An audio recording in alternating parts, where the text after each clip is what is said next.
आणि शिवसेनेचे आमदार आणि विद्यमान मंत्र्यांचं प्रगती पुस्तक तयार झाले आणि त्यामध्ये 2 मंत्र्यांचे पत्ते कट होण्याची शक्यता आहे। 5 जणांना नव्यानं मंत्रिपद मिळण्याची देखील शक्यता वर्तवली जाते।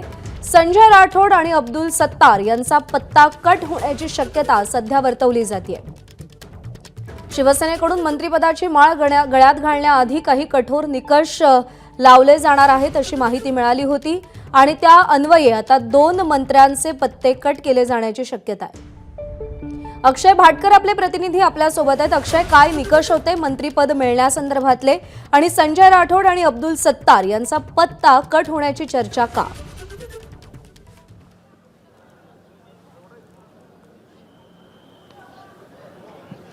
एकूण शिवसेनेला जी मंत्रिपदं मिळणार आहेत ती जवळपास 13 ते 14 मंत्रिपदं मिळण्याची शक्यता आहे आणि त्यासाठीच आता शिवसेनेकडून म्हणजे एकनाथ शिंदे यांच्याकडून काही निकष लावले गेलेले होते। ते म्हणजे पक्ष संघटनेसाठी कोण काम करतो, कशा प्रकारे काम करतोय आणि त्याच्या मंत्रिपदाचा काही फायदा होतोय का, जनसामान्यांना फायदा होतोय का, महाराष्ट्रात पक्षाला काही फायदा होतो का, हे असे वेगवेगळे नियम होते आणि त्या सगळ्यावरून एक प्रगती पुस्तक तयार करण्यात आलेलं होतं आणि त्या प्रगती पुस्तकाचा निकाल जवळपास लागला असं आपण बोलू शकतो।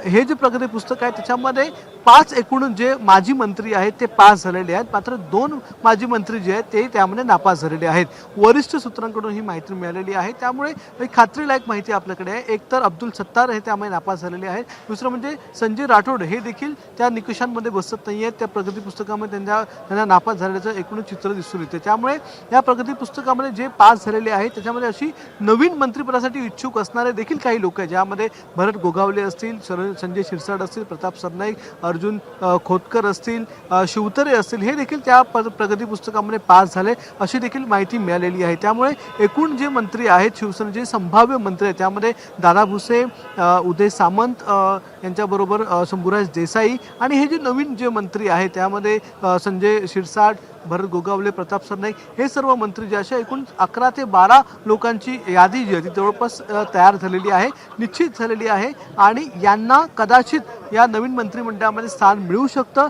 आधीचे जे 5 मंत्री आहेत, माजी मंत्री आहेत, त्यांना तर मिळणारच आहे, मात्र हे जे नवीन नावं आपण जी बोलतोय त्यांना देखील यामध्ये स्थान मिळू शकतं अशी शक्यता सांगितली जाते। एक वेगवेगळ्या निकषांवरून केलेलं तयार हे प्रगती पुस्तक आहे, त्यामुळे आता थेट ही जी माहिती मिळालेली आहे आपल्याला त्यामध्ये शिवसेनेच्या या नवीन मंत्र्यांना संधी मिळू शकते, नवीन काही लोकांना संधी मिळू शकते आणि काही जुन्या लोकांना संधी मिळू शकते। 11 ते जवळपास 13 ते 14 मंत्रिपदं जी आहेत ती शिवसेनेच्या गळ्यात पडतील किंवा त्यांच्या खात्याला येतील, त्यांच्या वाट्याला येतील अशी माहिती देखील आता आपल्याला मिळालेली आहे।